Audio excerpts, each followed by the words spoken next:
எனதன்பு மிதுனம் ராசிக்கார நேயர்களுக்கு எனதினிய வணக்கங்க. நம்ம இன்னைக்கு வீடியோ பதிவுக்கு முழுமையா போறதுக்கு முன்னாடி முருகரை மனதார வணங்கிட்டு வீடியோ பதிவுக்குள்ள போகலாங்க. ஓம் முருகா போற்றி, ஓம் முருகா போற்றி, ஓம் முருகா போற்றி, எனைக்காக்கும் முருகனே போற்றி. நல்லதே நடக்கும், நல்லது மட்டும்தான் நடக்கும். நம்மளோட மிதுனம் ராசிக்காரங்க வேகமாக சிந்திச்சு புதிய விஷயங்களை விரைவா புரிஞ்சுக்குவாங்க. எல்லார்கிட்டையும் எளிமையா நண்பனா இவங்க மாறிடுவாங்க. இவங்கள பொறுத்த வரைக்கும் தான் மட்டும் நல்லா இருக்கணும் அப்படிங்கிற சுயநலமெல்லாம் கிடையாதுங்க. தன்னை சுத்தி இருக்கக்கூடிய எல்லோருமே நல்லா இருக்கணும் அப்படிங்கிற பொது நல குணத்தோட இவங்க வாழ்ந்துகிட்டு இருக்காங்க. எப்போதும் இவங்க சுறுசுறுப்பாகவும் உற்சாகத்தோட இருப்பாங்க. அடுத்தவங்க செய்ய முடியாதுன்னு ஒதுக்கி வச்ச காரியத்தை கூட அழகா திட்டம் தீட்டி முயற்சி பண்ணி அந்த காரியத்துல வெற்றி அடையக்கூடியவங்களா இவங்க வாழ்ந்துகிட்டு இருக்காங்க.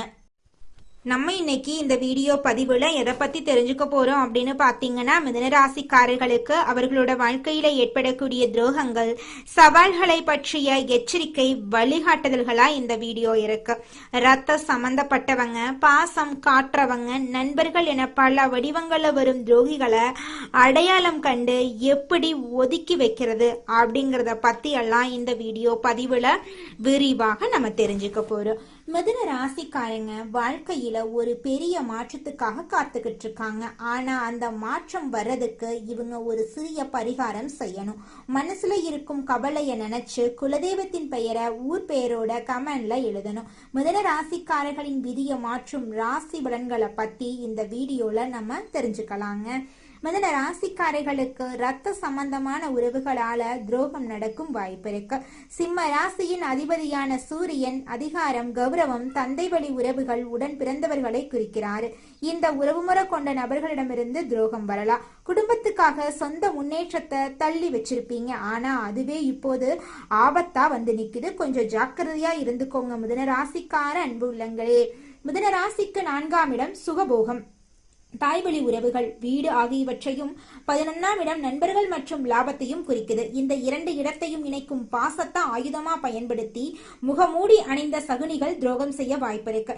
இவங்க கஷ்டத்துல கண்ணீர் வடித்து ஆறுதல் சொல்வாங்க. ஆனா வாழ்வாதாரத்தை அசைக்க திட்டம் போடுவாங்க. நண்பன் என்கிற போர்வியில் இருக்கும் நச்சு பாம்புகள் துரோகம் செய்ய காத்துக்கிட்டு இருக்காங்க. மிதுன ராசிக்கு 11ஆம் இடமான கும்பராசியின் அதிபதி சனி பகவான் வக்ர நிலையில் இருக்கும் போது நண்பர்கள் வட்டத்துல விரிசல் ஏற்படலாம். நண்பனுக்காக எதையும் செய்யும் மிதுனம் ராசிக்காரர்களுக்கு அதே நண்பனே எதிரியாக மாற வாய்ப்பிருக்கு. கொஞ்சம் எச்சரிக்கையா இருந்துக்கோங்க.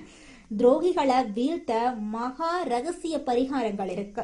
ராசிநாதன் புதன் பகவான் அறிவிற்கும் வித்தைக்கும் அதிபதி.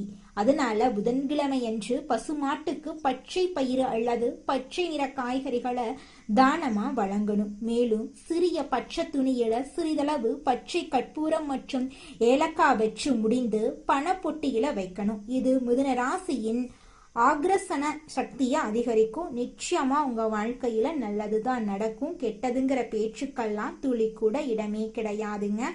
ஓம் முருகா போற்றி, ஓம் முருகா போற்றி, ஓம் முருகா போற்றி, எனைக்காக்கும் முருகனே போற்றி. மிதுனம் ராசிக்காரர்களே, எதிரிகளிடமிருந்து உங்களை பாதுகாத்து கொள்ளக்கூடிய நுட்பங்களை பத்தி தெரிஞ்சுக்கலாங்க. புத்தரை வழிபாடு செய்யுங்க. புதன்கிழமைகள்ல விரதம் இருந்துகிட்டு வாங்க. பச்சை நிறத்தை அதிகமா பயன்படுத்திட்டு வாங்க. உங்க வாழ்க்கையில நல்லதெல்லாம் நடக்கும். புத்தகத்தை வாசிச்சுட்டு வாங்க. அதிகமா யோசனை பண்றத தவிர்ப்பது உங்க வாழ்க்கைக்கு நல்லதுங்க. இரட்டை மனநிலையோட இருக்காதீங்க. ஒன்று முடிவு பண்ணிட்டா அந்த முடிவுல தெளிவா இருங்க. நண்பர்களை தேர்வு செய்யும் போது கவனமா இருங்க. பொய் பேசாதீங்க, புறம் பேசாதீங்க, அழுகாதீங்க, கவலையா இருக்காதீங்க. மன அமைதி உங்க வாழ்க்கைக்கு ரொம்பவும் முக்கியம். உடல் ஆரோக்கியம் ரொம்பவும் முக்கியம். அதனால நேரத்துக்கு சாப்பிடுங்க, நேரத்துக்கு தூங்குங்க, தியானம் செய்யுங்க. கண்ணே திருஷ்டி இருக்கு, அதனால கவனமா இருந்துக்காங்க. அதிகம் பேசுறத குறைச்சிக்கோங்க. சின்ன விஷயத்துக்கெல்லாம் டென்ஷன் ஆக வேண்டாம். குடும்பத்துக்கிட்ட ஜாக்கிரதையா நடந்துக்கோங்க. குடும்பத்தை மதிச்சு நடந்துக்கோங்க. சிரிக்க பழகுங்க. நல்ல உணவுகளை சாப்பிட்டு வாங்க. இரவு நேரத்துக்கு சரியான சமயத்தில் தூங்க கற்றுக்கோங்க. அதிக நேரமாக மொபைல் யூஸ் பண்ண வேண்டாங்க. தொலைக்காட்சி பார்க்க வேண்டாம். உங்களுடைய கண்களை ஆரோக்கியமாக பார்த்துக்கோங்க. தீய பழக்க வழக்கங்களை தவிர்ப்பது நல்லதுங்க. சுத்தமான ஆடைகளை உடுத்திக்கிட்டு வாங்க. தினமும் பூஜை செஞ்சுக்கிட்டு வாங்க. பூஜை அறையை சுத்தமாக வச்சுக்கிட்டு வாங்க. புத்திசாலித்தனம் நல்ல வழியில் நீங்கள் பயன்படுத்தணுங்க. பணத்தை சேமிக்க கற்றுக்கோங்க. வேலையில் கவனமாக இருந்துக்கோங்க. யாரையும் ஏமாத்தாதீங்க. தினமும் நடைப்பயிற்சி செஞ்சுட்டு வாங்க. காற்று இடங்கள்ல அதிகம் இருங்க. குளிர்ந்த நீர் தவிர்ப்பது நல்லதுங்க. மன அழுத்தத்தை குறைச்சிக்கோங்க. தியானம் பண்ணுங்க. யோகா பண்ணுங்க. நடைப்பயிற்சி பண்ணுங்க. நண்பர்களுடன் நல்ல உறவு வச்சுக்கோங்க. தானம் பண்ணிக்கிட்டு வாங்க. சாமி கும்பிட்டு வாங்க. தாயை மதிச்சு நடந்துக்கோங்க. தீய வார்த்தைகளை பேசுறத தவிர்ப்பது உங்க வாழ்க்கைக்கு நல்லதுங்க. குடும்பத்துல சண்டை போட வேண்டாங்க. தினமும் உங்க வாழ்க்கைக்கு நல்ல விஷயங்களை நீங்க புதுசா கத்துக்கிட்டு வாங்க. உங்க வாழ்க்கையில் இருக்கக்கூடிய பயங்களை விடுங்க. தைரியமா நடந்துக்கோங்க. அடுத்தவங்க செய்ய முடியாதுன்னு ஒதுக்கி வச்ச காரியத்தை கூட அழகா திட்டம் தீட்டி முயற்சி பண்ணி அந்த காரியத்துல வெற்றி அடையக்கூடிய திறமை உங்ககிட்ட இருக்கு. அதை நீங்க புரிஞ்சு நடந்துக்கோங்க. வீட்டில் இருக்கக்கூடிய கண்ணாடியை நீங்கள் கோவப்படக்கூடிய நேரத்தில் தூக்கி போட்டு உடைக்காதீங்க. அப்படி உடைச்சிங்கன்னா உங்கள் வாழ்க்கையில் துன்பங்கள் நடக்கிறதுக்கு வாய்ப்பு இருக்கு. கொஞ்சம் கவனமாக எந்த செயலை செஞ்சாலும் பார்த்து நிதானமாக செய்யுங்க. கையில் காப்பு கட்டிக்கோங்க. அந்த காப்போட நிறம் கருப்பு நிறத்தில் இருக்கணுங்க. நேர்மையான வாழ்க்கையை வாழ்ந்துக்கிட்டு வாங்க. கடவுள் உங்கள் வாழ்க்கையில் நல்லது மட்டும்தாங்க நடக்க செய்வார். உங்கள் வாழ்க்கையில் தீய விஷயங்கள் எதுவுமே நடக்காதுங்க. நம்பிக்கையோடு இருங்க. உங்களுடைய எண்ணம் போல உங்கள் வாழ்க்கையில் நல்லதே நடக்கட்டுங்க. நம்மளுடைய மிதுனம் ராசிக்காரங்க யாரையாவது சார்ந்திருக்கக்கூடிய சூழ்நிலை உருவாகுங்க. சொந்த காலில் தனித்து நின்று வாழ்க்கைய அமைத்து கொள்ளும் சக்திய அடைஞ்சா போதுங்க. குடும்பத்துல மரியாதை இல்லாவிட்டா அந்த இடத்த விட்டு விலகி விடுவாங்க நம்மளோட மிதுனம் ராசிக்காரங்க. ஜோதிட சாஸ்திரத்துல 3வது அமைந்துள்ள ராசி தாங்க நம்மளோட மிதுனம் ராசி. நம்மளோட மிதுனம் ராசிக்காரங்க தைரியசாலியா இருப்பாங்க. மிதுனம் ராசியினுடைய அதிபதி புதன் பகவானுங்க. மிதுனம் ராசியில் இருக்கக்கூடிய நட்சத்திரம் யாராருன்னு பார்த்தீங்கன்னா மிருகசீரிசம் 3, 4ஆம் பாதங்க. திருவாதிரை, புனர்பூசம் 1, 2, 3ஆம் பாதம். இவங்க எல்லாரும் நம்மளோட மிதுனம் ராசியில இருக்கக்கூடிய நட்சத்திரங்க. புதன் பகவான் மிதுனம் ராசியை ஆட்சி செய்யறாருங்க. நம்மளோட மிதுனம் ராசிக்காரங்களுக்கு நட்பு ராசியா இருக்கக்கூடியவங்க யாராருன்னு பார்த்தீங்கன்னா ரிஷபம், கன்னி, துலாம். இவங்க எல்லாரும் நம்மளோட மிதுனம் ராசிக்காரங்களுக்கு நட்பு ராசியா இருக்காங்க. மிதுனம் ராசிக்காரங்க வாழ்க்கையில எவ்வளவு கஷ்டம் வந்தாலும் தைரியத்தை விட மாட்டாங்க. முயற்சி பண்ணிக்கிட்டே இருப்பாங்க. அடுத்தவங்க செய்ய முடியாதுன்னு ஒதுக்கி வச்ச காரியத்தை கூட அழகா திட்டம் தீட்டி அந்த காரியத்துல வெற்றி அடையக்கூடியவங்களா இருப்பாங்க நம்மளோட மிதுனம் ராசிக்காரங்க. எப்போதுமே சுறுசுறுப்பா இருப்பாங்க. மீன் போன்ற அழகிய கண்களை கொண்டவங்களா இவங்க இருப்பாங்க. இவங்களுக்கு சோம்பேறித்தனம் சுத்தமா கிடையாதுங்க.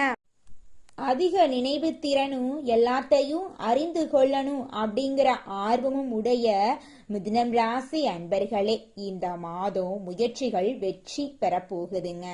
எதையும் ஆராய்ந்து முடிவுகளை எடுக்கிறது ரொம்பவும் நல்லதுங்க. வேகத்தை குறைச்சு விவேகத்துடன் செயல்படுறது நன்மை தருங்க. எடுத்து வைக்கும் ஒவ்வொரு அடியையும் கவனத்துடன் வைக்கிறது நல்லதுங்க. பண வரத்து அதிகமாக போகுது. பெரியவர்களிடம் பகையை பாராட்டுவதை தவிர்ப்பது நல்லதுங்க. தொழில் வியாபாரத்துல எதிர்பார்த்த முன்னேற்றம் கிடைக்கும். பழைய பாக்கிகள் வசூலாவதுல தாமதம் ஏற்பட்டாலும் அந்த பாக்கிகள் வந்து சேர்வதுல எந்த தடைகளும் இருக்காதுங்க. எந்த ஒரு வேலையையும் அதிக முயற்சி செய்து முடிக்க வேண்டி இருக்குங்க. உத்தியோகத்துல இருக்கிறவங்க மிகவும் கவனத்துடன் பணியாற்றுறது நல்லதுங்க. புதிய வேலைக்கு செல்லும் முயற்சி இருந்துச்சுன்னா நிச்சயமா இந்த நேரத்துல புதிய வேலைக்கு போறது நல்லதுங்க. கொடுத்த வேலைகளை நேரத்துல செய்யறது உங்க வாழ்க்கைக்கு ரொம்பவும் உகந்ததுங்க. குடும்பத்துல சுமூகமான சூழ்நிலை காணப்பட போகுதுங்க. இதுவரை இருந்த பிரச்சனைகள் குறைய போகுதுங்க. குழந்தைகளின் எதிர்கால நலன்களில் அக்கறை காட்ட போறீங்க. விருந்தினர் வருகை இருக்க போகுது. பெண்களுக்கு எந்த ஒரு முடிவையும் எடுக்கும் போது ஒரு முறைக்கு பல முறை யோசிக்கிறது நல்லது. மற்றவர்களுடன் பகையை பாராட்டுவதை தவிர்ப்பது நல்லதுங்க. அரசியல் துறையினருக்கு பொறுப்புகள் அதிகமாக போகுது.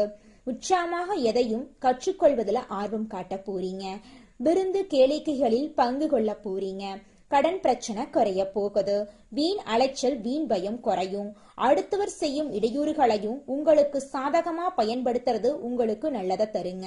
கலைத்துறையினர் எடுத்த காரியத்தை எப்படியும் செய்து முடித்து விடுவாங்க. வேலை காரணமாக வீட்டை விட்டு வெளியில தங்க நேரலாங்க. வெளியில போய் தங்கினாலும் அந்த வேலை உங்களுக்கு சாதகமான வேலையாதாங்க இருக்கும். திட்டமிடுவதில் பின்னடைவு ஏற்படலாம். அதை கண்டு நீங்க அச்சப்பட வேண்டாங்க. பணவரவு எதிர்பார்த்தபடி இருக்குங்க. பெரியோர் நேசம் உங்களுக்கு கிடைக்குங்க. வாகன யோகம் உண்டாகுங்க. ஆன்மீக தலங்களுக்கு சென்று வரும் வாய்ப்பு உங்களுக்கு கிடைக்க போகுது. மாணவர்களுக்கு கல்வி தொடர்பான விஷயங்கள்ல முடிவெடுக்கும் போது தீர ஆலோசித்து செயல்படுறது நல்லதுங்க. புதிய முயற்சிகள்ல தாமதம் ஏற்படலாங்க. அதை கண்டு நீங்க அச்சப்பட வேண்டாங்க. நீங்க வாழ்க்கையில முக்கிய முடிவுகளை எடுக்கும் போது கவனமா இருந்துக்கோங்க.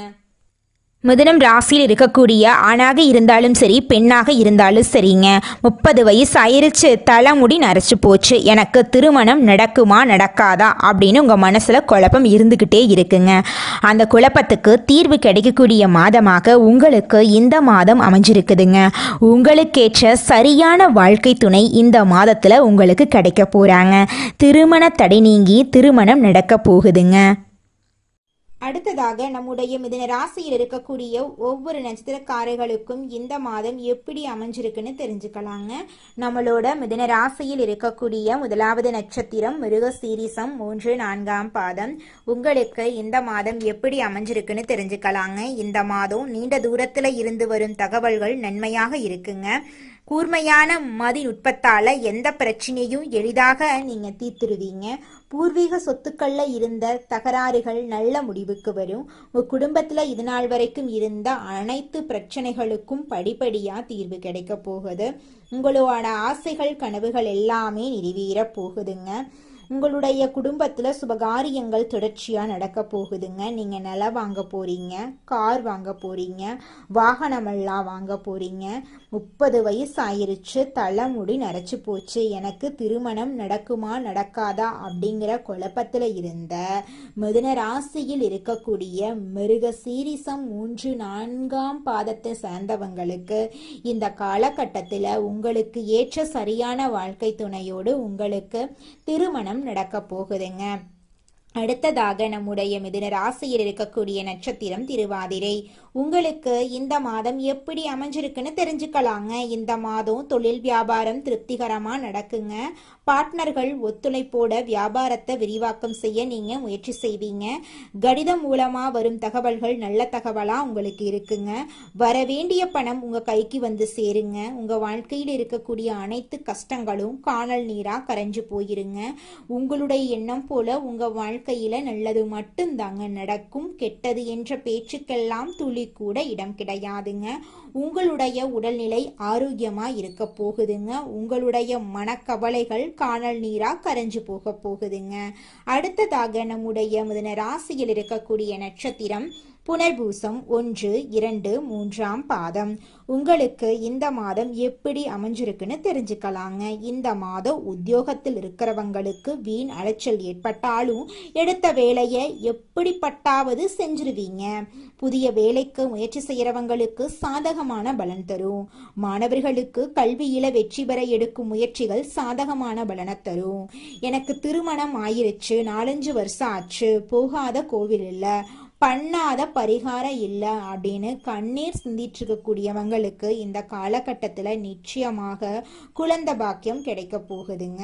நீங்கள் இது நாள் வரைக்கும் பணங்காசு 4-5 பேர்கிட்ட கடன் வாங்கி ஒவ்வொரு நாளையும் வாழ்ந்திருப்பீங்க. ஆனால் இனி வரக்கூடிய காலங்களில் நீங்கள் 4-5 பேருக்கு பணங்காசு கடன் கொடுக்கக்கூடிய அளவுக்கு செல்வாக்கில் உயர்ந்த வாழ்க்கையை நீங்கள் வாழ போறீங்க. நல்லதுதான் நடக்குங்க. நல்லது மட்டும்தாங்க நடக்கும். கெட்டது அப்படிங்கிற பேச்சுக்கெல்லாம் துளி கூட இடம் கிடையாதுங்க. கொடுக்கும் வார்த்தைக்கு மதிப்பு கொடுக்கக்கூடிய மிதுன ராசி அன்பர்களே, இந்த மாதம் பணவரத்து அதிகரிக்கும், அறிவு திறமை வெளிப்படும், உங்கள் வார்த்தைக்கு மதிப்பு உண்டாகுங்க. அடுத்தவர்களின் குற்றச்சாட்டுக்கு ஆளாக நேரிடலாம், அதனால கவனமா இருந்துக்கோங்க. அதிகமா உழைக்க வேண்டி இருக்கும். தொழில் வியாபாரத்துல லாபம் கிடைக்கும். சாமர்த்தியமாக வாடிக்கையாளர்களுடன் பேசி அவர்களை தக்க வைத்துக் கொள்வீங்க. உத்தியோகத்துல இருக்கிறவங்க எதிர்காலம் பற்றிய திட்டங்களை வகுப்பீங்க. பணவரத்து இருக்கும். குடும்பத்துல கணவன் மனைவிக்கிடையே இருந்த மனவருத்தம் குறைஞ்சு போயிரும். குடும்பத்துல இருப்பவர்களின் ஒத்துழைப்பு உங்களுக்கு கிடைக்கும். பிள்ளைகளின் மீது கவனம் தேவை. வாகனங்களால செலவு இருக்கும். குடும்ப உறுப்பினர்களின் உடல் நிலையில கவனம் தேவை. பெண்களுக்கு மற்றவர்கள் உதவியுடன் செய்யும் காரியங்கள் சாதகமான பலனை தரும். சிக்கனத்தை கடைபிடிக்கிறது நல்லது. மாணவர்களுக்கு சக மாணவர்கள் நண்பர்களிடம் அதிகம் பேசி பழகிறத தவிர்ப்பது நல்லதுங்க. பாடங்கள்ல கூடுதல் கவனத்துடன் படிக்கிறது நன்மை தரும். கலைத்துறையினர்களுக்கு கவனம் தேவை. எதிர்பாலினத்தாரிடம் பழகும்போது எச்சரிக்கை தேவைங்க. எதை பற்றியும் கவலைப்படாம தீர ஆலோசித்து எதையும் செய்யறது நல்லது. கடன் கொடுக்கிறது, ஃபைனான்ஸ் போன்றவற்றில் மிகவும் கவனமாக இருக்கிறது உங்க வாழ்க்கைக்கு ரொம்பவும் நல்லது. அரசியல் துறையினர்களுக்கு புதிய ஒப்பந்தங்கள் கையெழுத்தாகும். எந்த கொள்முதலையும் தயக்கமின்றி செய்யலாம். வியாபாரம் பெருக போகுது. போட்டியாளர்கள் எல்லோருமே விலகி செல்ல போறாங்க. உங்க வாழ்க்கையில இது நாள் வரைக்கும் இருந்த அனைத்து பிரச்சனைகளும் படிப்படியா குறைஞ்சு போக போகுது. உங்களுடைய ஆசைகளும் கனவுகளும் நிறைவேற போகுது. இது நாள் வரைக்கும் உங்களை வேண்டான்னு உதறி தள்ளிட்டு போன சொந்த பந்தங்கள் எல்லோருமே இனி வரக்கூடிய காலங்கள்ல உங்களை தேடி வரப்போறாங்க. நல்லதே நடக்கும். நல்லது மட்டும்தான் நடக்கும். ஓ முருகா போற்றி, ஓ முருகா போற்றி, ஓ முருகா போற்றி. உங்க வாழ்க்கையில மேலும் நல்லதெல்லாம் நடக்க இந்த பரிகாரத்தை மட்டும் செஞ்சுக்கிட்டு வாங்க. உங்க வாழ்க்கையில நல்லது தாங்க நடக்கும். பரிகாரம் என்னன்னு பார்த்தீங்கன்னா, உங்க வீட்டுக்கு பக்கத்துல இருக்கக்கூடிய முருகன் கோயிலுக்கு வாரத்துல ஒவ்வொரு செவ்வாய்க்கிழமையும் முருகன் கோயிலுக்கு போயிட்டு முருகருக்கு 6 நெய் விளக்கு ஏற்றி முருகர்கிட்ட உங்க வாழ்க்கையில இருக்கக்கூடிய நிறைக்குறைகளை சொல்லிக்கிட்டு வாங்க. கூடிய விரைவில் உங்க வாழ்க்கையில இருக்கக்கூடிய பிரச்சனைகள் எல்லாமே காணல் நீரா கரைஞ்சு போயிடும். உங்க வாழ்க்கையில இனி வரக்கூடிய காலங்கள்ல தடை, தாமதம், கவலை, துன்பங்கள் எல்லாம் வரவே வராது. நல்லது தாங்க நடக்கும். நல்லது மட்டும் தாங்க நடக்கும். நன்றி, வணக்கம்.